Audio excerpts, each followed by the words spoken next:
Hello friends, मैं एक बार फिर से उपस्थित हूँ कहानी कॉन्ट्रैक्ट मैरिज अनचाही शादी का अगला भाग लेकर। इसके पहले भी 11 भाग अपलोड हो चुके हैं।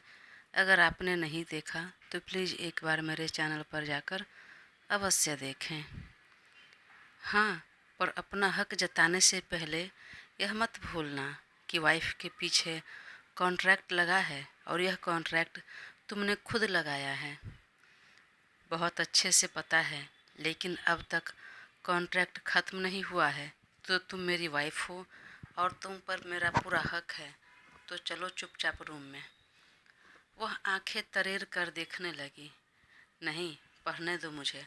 तुम्हारे चक्कर में पिछले एक हफ्ते से मैं ठीक से पढ़ाई नहीं कर पाई हूँ। क्लास तो मिस हुए ही, मेरे सारे नोट्स भी इनकम्प्लीट है। वह बोल रही थी, लेकिन तब तक सात्विक ने उसे ब्राइडल स्टाइल में बाहों में उठा लिया और बोला, चलो अभी आराम करो, यह पढ़ने का समय नहीं है। एक तो सात्विक भी शर्टलेस था और शगुन भी छोटे कपड़े पहनी थी। दोनों की बॉडी जब थोड़ी टच हुई तो दोनों को ही एक अलग एहसास उत्पन्न हुए। पर शगुन इस सब को इग्नोर कर बाहों से उतरने के लिए कसमसाने लगे, हाथ पैर मारने लगे, परंतु सात्विक ने उसे नहीं उतारा। उतारो मुझे, वरना चिल्लाऊंगी मैं। अभी मम्मी और दादी आ जाएगी कमरे में। बालकनी से कमरे के अंदर आ चुका सात्विक ने एक पल के लिए रुका और उसकी आंखों में देखते हुए कहा, जितना जोर से चिल्लाना है चिल्लाओ, पर एक बात जान लो, कोई नहीं आने वाला तुम्हें बचाने के लिए। उल्टा मम्मी और दादी खुश होंगी। उन्हें लगेगा कि हमें नानी बनाने की तैयारी कर रहे हैं, बेटी दामाद मिलकर। सुनकर शगुन ने दोनों हाथों से उसके खुले चेस्ट पर नाखून मारने लगी, परंतु सात्विक ने उफ तक नहीं किया और ना ही उसे रोका। उसे लेकर सीधे कमरे में आया और बेड पर रख कर लिटा दिया। चलो सो जाओ। परंतु वह तुरंत उठकर बैठ गई। तुम्हें आराम करना है करो, मेरी चिंता करने की ज़रूरत नहीं। जब मुझे लगेगा कि मुझे सो जाना चाहिए या नींद आएगी तब मैं सो जाऊंगी। और हाँ, मैं कल तुम्हारे साथ तुम्हारे घर नहीं जा रही हूँ। यहाँ से मैं कॉलेज जाऊंगी, फिर वहाँ से आ जाऊंगी। अब और ज़्यादा कॉलेज मिस नहीं करना चाहती मैं। यहाँ से कॉलेज जाने के बजाय तुम सुबह जल्दी मेरे साथ चलना घर, और मैं ऑफिस जाते समय तुम्हें कॉलेज ड्रॉप कर दूँगा। सुनकर उसे आश्चर्य हुआ। कुछ घंटे पहले तक तो यह गुस्से में उबल रहा था। अचानक इसे क्यों इतना प्यार हो रहा है, आ रहा है। ऐसे घूर कर क्या देख रही हो? कुछ करने वाला नहीं हूँ मैं, इतना डरने की ज़रूरत नहीं। मुझे बस तुम्हारी फिक्र हुई कि तुम बालकनी में कैसे सोओगी, इसलिए कमरे में लेकर आ गया। तो अब जहाँ सोना है सो जाओ, बेड पर या काउच पर हाँ, कमरे में ही सोना, बाहर मत जाना। डर? और तुमसे? हूँ, मैं तो बस मन में यही सोच रही थी कि तुम इतना कंसर्न इसलिए दिखा रहे हो ना, ताकि तुम्हारी बातों में मैं आ जाऊं और मैं पढ़ाई ना करूं, पढ़ाई पर ध्यान नहीं दूं, और ताकि मेरे पेपर अच्छे से न जाए, मैं फेल हो जाऊं। उसकी बातें सुनकर वह माथा पीट लिया।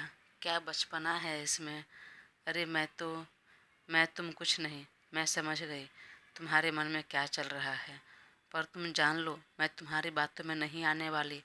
मुझे पढ़ाई करनी है, इंडिपेंडेंट होना है, अपनी लाइफ अपनी बदौलत जीना है, किसी और की बदौलत नहीं।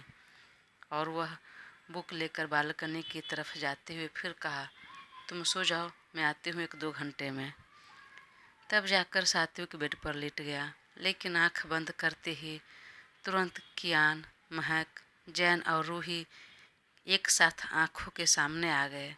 साथ ही कियान और जैन का ये कहना कि जो हो गया सो हो गया, और तुम्हें अपनी लाइफ कैसे जीना है, कैसे मैनेज करना है, तुम्हारे हाथ में है।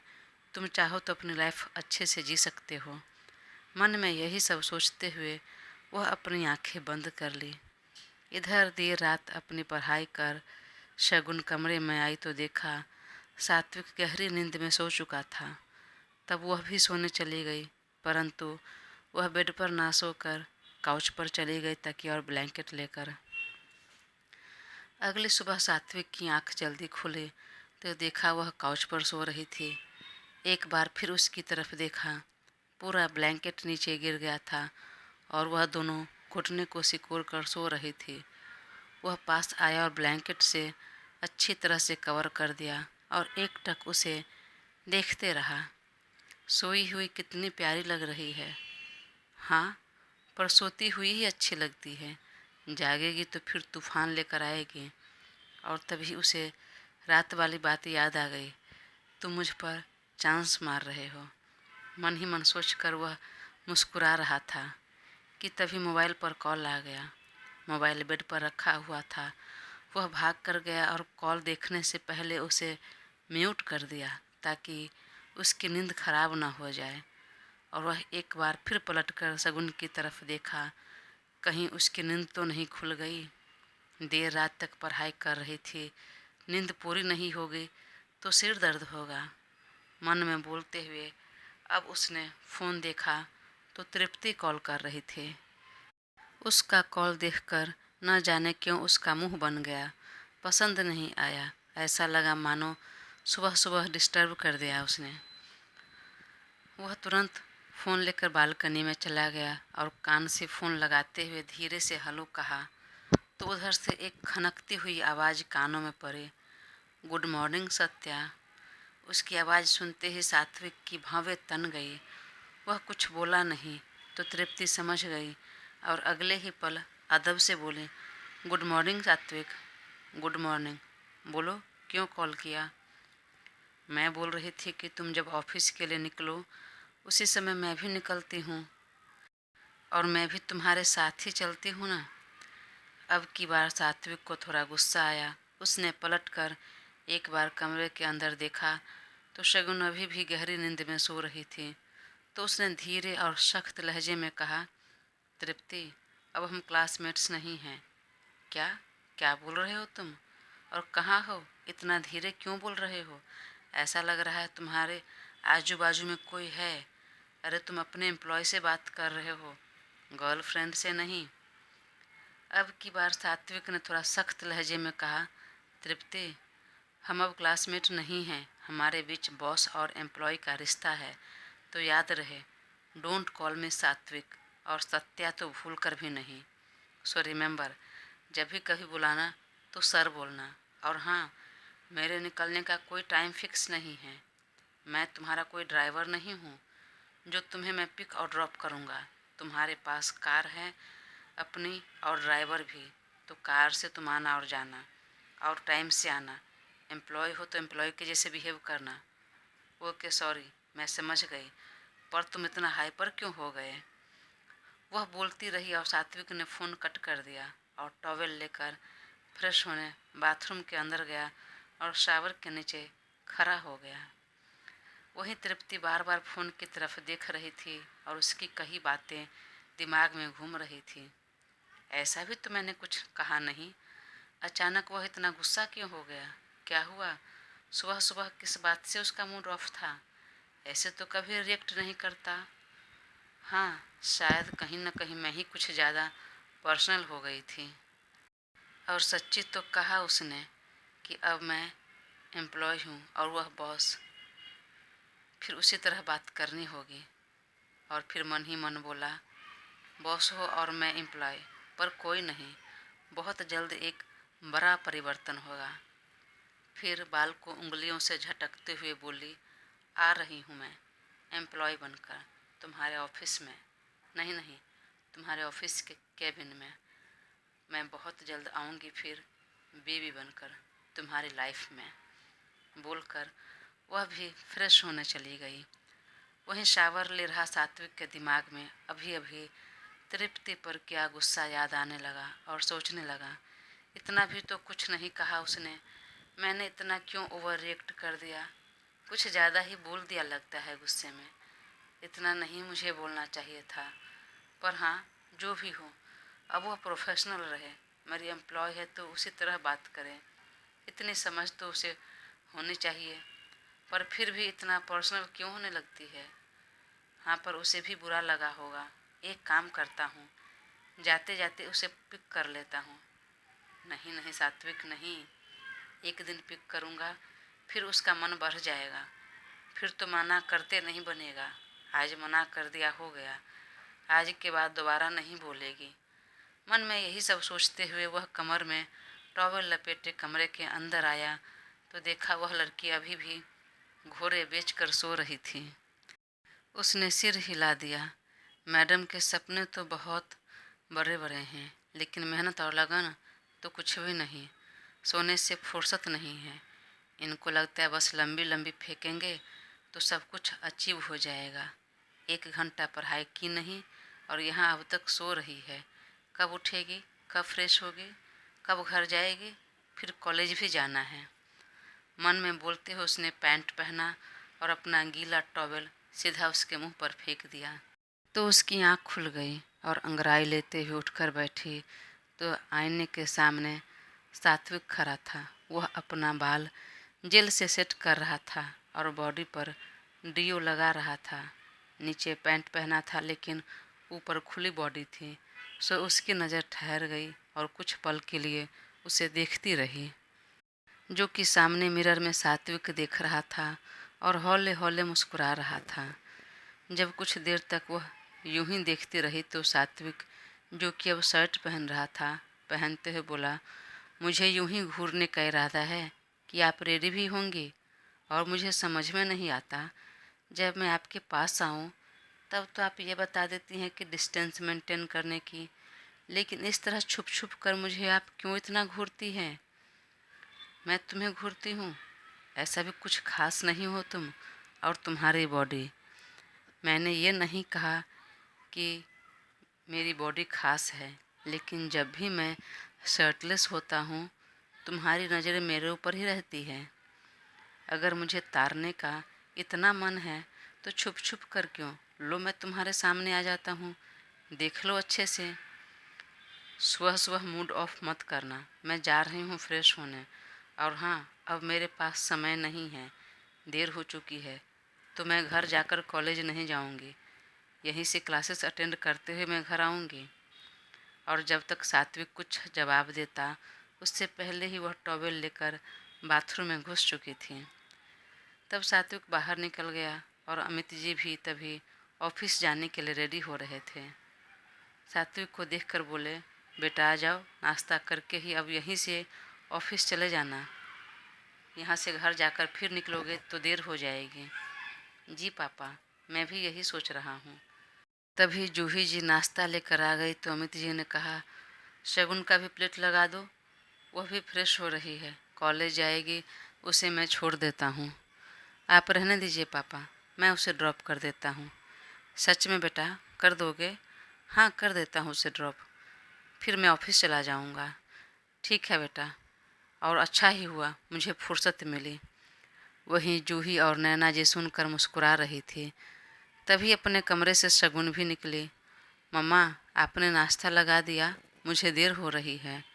और डैड, आप मुझे कॉलेज ड्रॉप कर दीजिए। वह चेयर खींचकर बैठते हुए बोली तो नाश्ता कर रहा सात्विक की नज़र उस पर टिक गई। ऊपर बेबी पिंक कलर का शर्ट, नीचे वाइट पैंट, वाइट शूज और खुला करली बाल रखा था। चेहरे पर हल्का मेकअप और काजल में क्या खूबसूरत लग रही थी। उसने मन में बोला, बाकी पढ़ाई में तो पता नहीं, लेकिन ड्रेसिंग सेंस तो खूब है इस लड़की में। वह मन में बोल रहा था, तभी अमित जी ने कहा, बेटा आज मैं नहीं, सात्विक तुम्हें ड्रॉप करते चला जाएगा। सात्विक ने कहा, हाँ मैं कर देता हूँ, लेकिन तुम अब खुद ड्राइव कर सकती हो ना। नहीं जमाई बाबू नहीं, इसकी ड्राइविंग खतरे से खाली नहीं है, और इसे खुद को तो जाने दीजिए, सामने वाले को भी खतरा है, और ये घर में नहीं, सीधे जेल में रहेगी मैडम, ऐसा ड्राइव करती है। डैड, मुझे ड्राइविंग आती है, तो इस तरह मत बोलिए, और तुम अपने ब्रेकफास्ट पर कंसंट्रेट करो ना। तभी दादी ने टोक दिया, ठीक से बात करना, यह तुम नहीं चलेगा, आप करके बात करो। देखती हो तुम्हारी मम्मी कैसे तुम्हारे पापा से बात करती है।